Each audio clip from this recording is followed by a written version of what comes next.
Mon nom, c'est Gilles Aïkoué Ataï.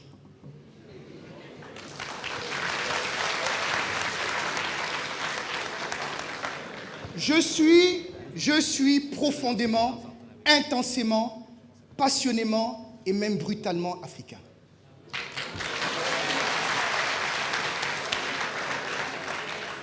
Quand je viens d'entendre ce que j'ai entendu de Alain, de Jules et de tous mes frères et surtout de Madina tout à l'heure, je suis un homme en colère, je suis un homme fâché. Parce que je viens de comprendre ce que je savais, mais je viens d'avoir la confirmation que pendant 10 à 20 ans, l'école nous garde gentiment cloisonnés dans des endroits pour faire de nous des gens qui n'avons jamais ou très difficilement un emploi qui valorise le temps que nous avons passé là-bas.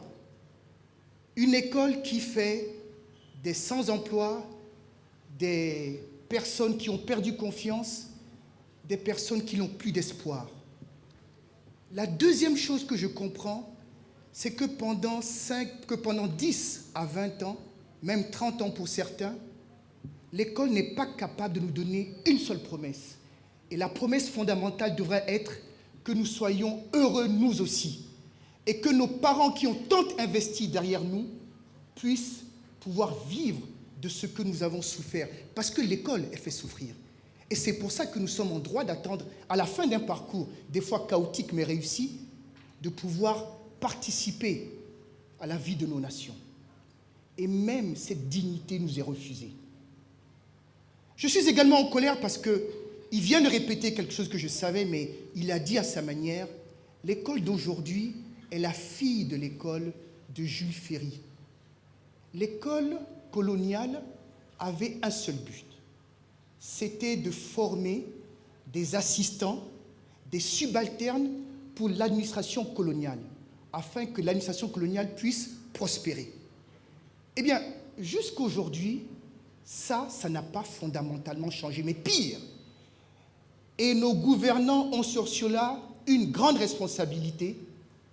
L'école est devenue, comme je l'ai dit tout à l'heure, une usine à créer des chômeurs, mais encore pire, l'école d'aujourd'hui a totalement déstructuré nos sociétés, qui fait que nous ne croyons même plus en ce que nous sommes. Nous ne savons pas d'où nous venons. Nous ne savons pas qui nous sommes. Comment pouvons-nous un jour espérer maîtriser ce que demain nous réserve? Je suis un homme en colère et j'espère que vous aussi vous êtes en colère. C'est un peu timide. Vous êtes en colère, oui ou non? Oh! Très bien. Pour que ça change, il y a deux choses essentielles. On est ensemble, s'il vous plaît. Pour que ça change, il y a deux choses essentielles. La première chose, et je pense qu'on l'a déjà dite, c'est d'arrêter de faire encore et encore ce qui ne marchait pas et espérer, c'est grossier, des conséquences différentes. Donc ça, c'est établi. La deuxième chose, c'est qu'on a espoir. On n'est pas venu ici pour vous plomber, pour vous faire peur. On est venu également pour vous donner un message d'espoir. Et ce message d'espoir va demander une vraie coalition depuis le sommet de nos États, en passant par les adultes que nous sommes ici, vos parents et puis vous-même. Et donc, je vais essayer de vous dire à quoi doit ressembler l'école que nous voulons. Et nous avons appelé ceci l'école qui nous ressemble. On comprend bien? Excellent. L'école qui nous ressemble, elle ne doit pas avoir peur de déconstruire. Oui. On ne va pas jeter le bébé avec l'eau du bain, mais l'eau du bain, elle est vraiment sale. Il faut qu'on la jette. Il faut qu'on déconstruise beaucoup, qu'on sorte de certains paradigmes qui nous enchaînent et qui nous maintiennent là où nous ne voulons plus être. Il ne faut pas avoir peur de déconstruire. Et ça va demander beaucoup de travail. L'école qui nous ressemble, ça va être l'école qui va nous permettre de savoir qui nous étions, avec grande fierté, qui va nous permettre de comprendre qui nous sommes aujourd'hui et qui va nous préparer à maîtriser demain les personnes que nous voulons pour le bien des populations et pour la prospérité de nos nations. L'école qui nous ressemble, elle va diversifier ses sources de contenu. Aujourd'hui, nous avons une seule source de contenu, alors que nous avons notre riche patrimoine. Nous avons des choses que les anciens connaissent, mais il nous faut aller à cette recherche-là et l'intégrer dans le parcours dynamique de ce qu'il nous faut pour faire l'Afrique dont nous avons besoin demain. L'école qui nous ressemble, c'est également l'école de la deuxième chance. Et ça, on n'en parle pas suffisamment. Certains d'entre vous sont aujourd'hui emmurés dans des parcours dont vous savez très bien qu'ils ne vous mèneront nulle part. Est-ce que je mens? Très bien. Si vous savez que vous êtes emmurés dans quelque chose qui ne va pas prospérer, l'école qui nous ressemble doit pouvoir permettre l'ouverture de filières courtes, des fois, pour que, comme Madina l'a dit, nous ayons des maçons, nous ayons des carreleurs, nous ayons des personnes dans les métiers du BTP, dans les métiers de l'assistance médicale. Nous n'avons pas besoin tous de faire des longues cycles d'ingénieurs, de docteurs ou de professeurs. Nos pays se meurent parce que cela, nous ne l'avons pas. Je ne veux pas tourner le couteau dans la plaie, mais si on parle de professionnalisme, ce que nous avons vécu avant de commencer cette session aujourd'hui est la preuve justement que nous avons besoin de tout ce qu'on appelle aujourd'hui des petites mains, mais qui permettent l'exécution parfaite des plans que nous avons. Parce que le problème, ce n'est pas la planification. Le problème, c'est souvent l'exécution. Et nous n'avons pas les gens pour faire cette exécution. Et enfin, l'école qui nous ressemble doit pouvoir continuer et renforcer ce qu'est notre identité. Il y a un mot que j'aimerais que vous compreniez bien, c'est le mot qu'on appelle notre imaginaire. Vous savez, les grands peuples, les grandes nations, les grandes communautés, elles ont prospéré parce que dans leur imaginaire, elles agissent comme elles comprennent. Lorsqu'il y a dissonance, pardon de dire un mot compliqué, mais nous sommes dans le temps du savoir, vous comprenez ça. Quand il y a une disruption entre ce que vous êtes et ce que vous devez faire, l'alignement qui n'existe pas ne permet pas de faire de vous les personnes que vous pouvez être, parce que vous avez un grand potentiel malheureusement, et ce potentiel est jeté à la mer parce que justement vous n'êtes pas aligné. L'école qui nous ressemble doit nous faire vivre selon notre propre imaginaire. J'ai l'âge de vous parler. Mon père et ma mère m'ont dit des choses, mais la vie m'enseigne autre chose. À votre avis, qui avait l'amour pour me dire la vérité? Allô? Mon père et ma mère. Donc, il faut que notre école continue en prospérant à nous garantir les enseignements que nous avons reçus. Aujourd'hui, vous êtes tous déstructurés, marchant sur un pied ou sur un bras ou peut-être sur un bout d'oreille parce que vous ne comprenez même pas le monde dans lequel vous êtes. L'école qui nous ressemble doit pouvoir mettre tout ceci en place. J'ai parlé d'une coalition et je vais expliquer ce que je voulais dire. Ce dont j'ai parlé, ce n'est pas vous qui pouvez le faire. C'est notre responsabilité à nous, nos gouvernants, nous les adultes, de travailler à ce que le système puisse faire tout ce que je viens de vous dire. Et ça, on va le faire. On a compris. Et chacun de nous va s'engager de sa place à le faire. Mais ce qui reste, et c'est là le message pour vous maintenant, les enfants, il y a des choses qu'il faut que vous compreniez. J'entends trop souvent des gens dire « nous aussi, nous avons le droit de faire ». Nous aussi, nous avons le droit.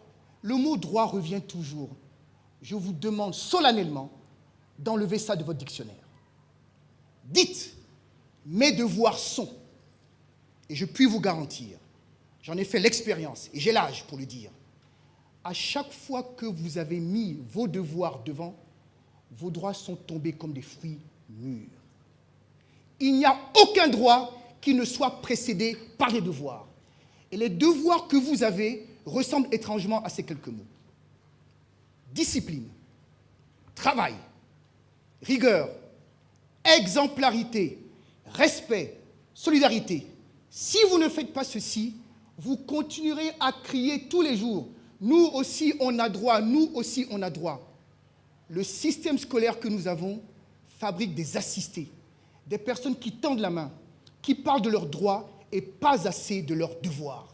Mettons-nous en marche, que chacun de nous accepte sa part de responsabilité. Et derrière moi, il y a des grandes personnes. Regardez-les bien, avec moi aussi, bien sûr. Oui, moi aussi, bien sûr. Ce que j'ai dit que les grandes personnes doivent faire là, voilà les responsables. Si nous ne vous garantissons pas, avec bien sûr nos dirigeants, un système qu'on appellerait l'école qui nous ressemble, il sera difficile, malgré tout ce que vous mettrez en place, de pouvoir réussir. Mais je suis très content d'avoir entendu aujourd'hui Madina, qui est ma petite sœur ou ma fille, je ne sais plus trop, mais ce n'est pas grave, c'est ma famille maintenant. Madina n'a pas fait toutes ces longues études, mais la détermination, le courage, la volonté de briser des codes a suffi pour qu'elle soit aujourd'hui une grande entrepreneure en Guinée et une fierté pour l'Afrique. Je vous demande de l'applaudir encore.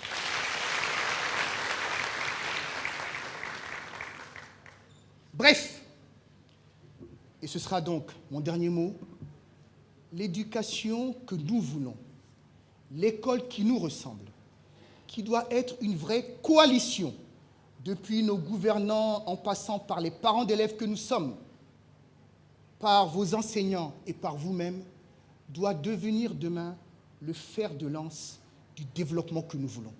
C'est-à-dire qu'il faudrait qu'à l'intérieur des curricula, les contenus de formation soient des formations qui apprennent les métiers. La connaissance, c'est bien, mais la connaissance qui ne produit rien, ce n'est pas ce que nous voulons. Nous voulons une connaissance qui vous permet demain, après avoir fini votre parcours, d'avoir un travail qui vous honore, avoir un travail qui vous donne la dignité.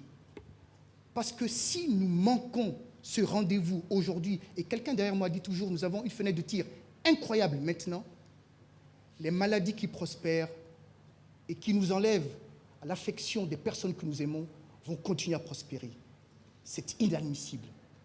La répartition de richesses que nous voulons ne va jamais arriver. Parce que l'école que nous avons aujourd'hui nous apprend juste à avaler sans jamais questionner. Je vais arrêter là. J'en ai suffisamment dit, mes collègues avant moi ont dit bien mieux que ce que j'essaie de vous dire maintenant. Mais je vous laisse juste avec cette pensée. Merci beaucoup. Applaudissez pour notre... Pardon. Non, mais vas-y, c'est très très bien. Je voudrais juste dire une chose, et je l'ai dit tout à l'heure, mais retenez-la s'il vous plaît. L'école qui nous ressemble, c'est l'école qui a compris. Prenez note, prenez note. Je suis enseignant aujourd'hui. Pas dans la vraie vie, mais aujourd'hui.